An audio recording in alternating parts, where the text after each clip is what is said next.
Frères et sœurs, depuis 2 dimanches, nous lisons le chapitre 6 de l'Évangile de Saint Luc, chapitre dans lequel Luc nous propose 3 renoncements pour être de véritables fils du Très-Haut. D'abord, avec les béatitudes, il y a 2 dimanches, Jésus mettait en lumière l'honneur donné aux disciples pauvres et mettait en garde contre ces richesses qui détournaient d'un vrai bonheur. Ainsi, nous étions invités à abandonner les principes mondains de réussite au profit d'une fidélité prophétique et radicale à l'Évangile, notre vraie richesse. Ensuite, dimanche dernier, le disciple pauvre ou riche devait abandonner le principe même de la vengeance et de la brutalité au profit d'actions étonnamment désarmantes, en témoignant en acte de la miséricorde de Dieu envers tous nos frères, à l'image de Jésus-Christ. Alors seulement, le disciple pouvait s'honorer du titre de fils du Très-Haut. Enfin, ce dimanche, dans cette dernière partie du chapitre 6, Jésus prend le langage imagé de la parabole. À partir de langage métaphorique, il enseigne la nécessité de vivre en frères, conséquence logique de cette identité de fils reçu précédemment. Après les richesses et les représailles, c'est la suffisance, l'orgueil et la prétention à dominer son frère que le disciple doit abandonner. Qu'as-tu à regarder la paille dans l'œil de ton frère, alors que la poutre qui est dans ton œil à toi, tu ne la remarques pas? Comment peux-tu dire à ton frère, « Laisse-moi enlever la paille qui est dans ton œil », alors que toi-même ne vois pas la poutre qui est dans le tien? Hypocrite, enlève d'abord la poutre de ton œil, alors tu verras clair pour enlever la paille qui est dans l'œil de ton frère. Frères et sœurs, notre Seigneur n'entend pas condamner ici la correction fraternelle, dont l'exercice peut être une expression délicate mais fructueuse de la charité.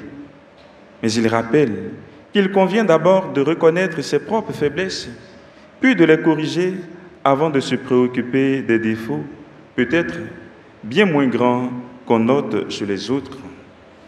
Non seulement l'on pourrait mieux juger alors de la faiblesse de son frère, mais l'intervention qu'on fera ensuite sera peut-être mieux appréciée et plus efficace.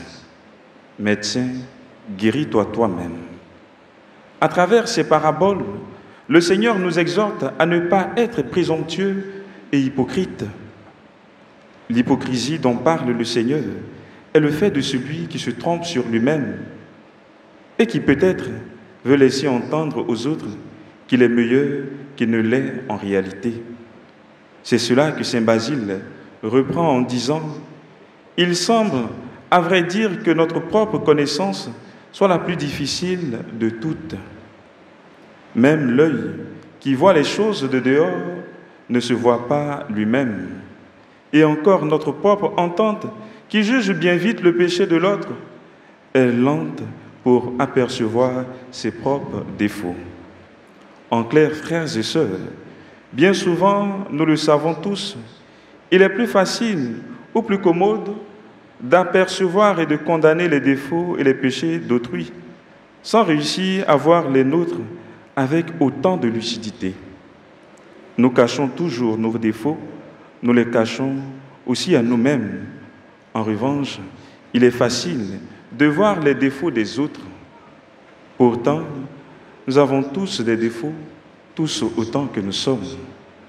Nous devons en être conscients et, avant de condamner les autres, nous devons regarder en nous-mêmes. Nous pouvons ainsi, de manière crédible, avec humilité, en témoignant de la charité, lui faire des reproches. Toutefois, il convient de bien comprendre cette image de poutre et de paille. Cela ne veut pas dire forcément que chacun devrait se juger pire que les autres. Bien sûr, Si nous estimons les autres meilleurs que nous, ce n'est pas une mauvaise attitude, nous dit saint Paul. Mais ce n'est pas de cela qu'il s'agit ici. Ce qui est grave, ce qui rend vraiment la vie pénible et difficile, ce sur quoi le Seigneur attire notre attention, c'est quand on ne voit plus que le mal chez les autres et dans le monde. Avoir une poutre dans l'œil, ce n'est pas toujours avoir un défaut plus gros que les autres, c'est ne voir que leurs défauts. C'est avoir le regard amer, désabusé, cette façon de toujours critiquer, de ne jamais être satisfait. Qu'il y ait du mal dans les autres, en nous, dans le monde, c'est une évidence. Mais c'est précisément à cause de cela qu'il nous faut savoir discerner en chacun le bien, les possibilités de bien. Car la lucidité sans la bienveillance, c'est une lumière crue, cruelle, blessante, c'est une fausse lucidité. Une vraie lucidité, c'est celle qui voit au-delà des apparences. Le Seigneur poursuit son enseignement contre l'hypocrisie avec la comparaison de l'arbre et du fruit. Un bon arbre ne donne pas de fruits pourris.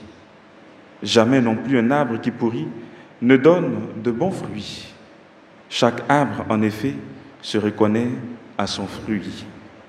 Frères et sœurs, ainsi il est clair que la qualité de notre vie s'exprime dans nos mœurs, car ce n'est point aux ornements extérieurs, au dehors d'une feinte humilité, qu'on reconnaît l'éclat d'une vie, mais par les œuvres que chacun opère, vérité que le Seigneur confirme par ses paroles.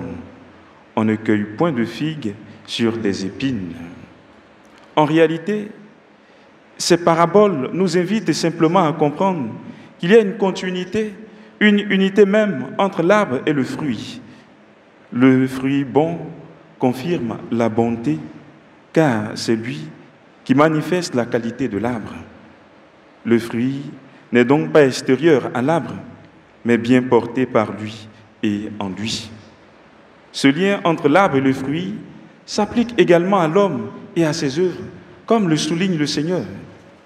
L'homme bon tire le bien du bon trésor de son cœur, et l'homme mauvais tire le mal du mauvais trésor de son cœur. Ainsi, frères et sœurs, le fruit qu'on porte est bon, pas seulement par ce qu'on fait, mais d'abord grâce à ce qu'on est. C'est par ce bien qu'on s'efforce de cultiver que grandit en nous l'arbre bon dont les fruits alors aussi le seront. Nous comprenons donc la nécessité de plonger nos racines dans la bonté même de Dieu afin de ne pas devenir mauvais. Ce que le Seigneur condamne par ses paroles en ce jour, ce n'est point le repenti, mais la persévérance dans le mal. En effet, tant que la disposition de l'âme reste mauvaise, elle ne peut produire de bons fruits. Mais si elle se tourne du côté du bien, alors elle produit des fruits de vertu. Frères et sœurs, comme fils du Très-Haut, nos actes bons témoignent de notre bonne croissance à la serve de la parole du Maître. Tout ceci nous permet de dire que le péché n'est pas un accident, c'est le fruit pourri qui tombe de l'arbre malsain, un arbre qui peut-être était sain par le passé, mais il est maintenant malade et ne peut produire qu'un fruit taché malade. Chacun sait qu'il est malade et où se situe son mal. C'est d'ailleurs la première chose que les autres remarquent. Toutefois, frères et sœurs, à la différence de l'arbre, l'homme a le choix dans la direction et la santé de sa vie. Cela dit que nous pouvons choisir de construire notre vie sur le roc de bonté qu'est le Christ. Pour cela, de façon active, nous devons rechercher le Seigneur, c'est-à-dire écouter sa parole et la mettre en pratique comme des fruits bons et agréables en odeur de sainteté.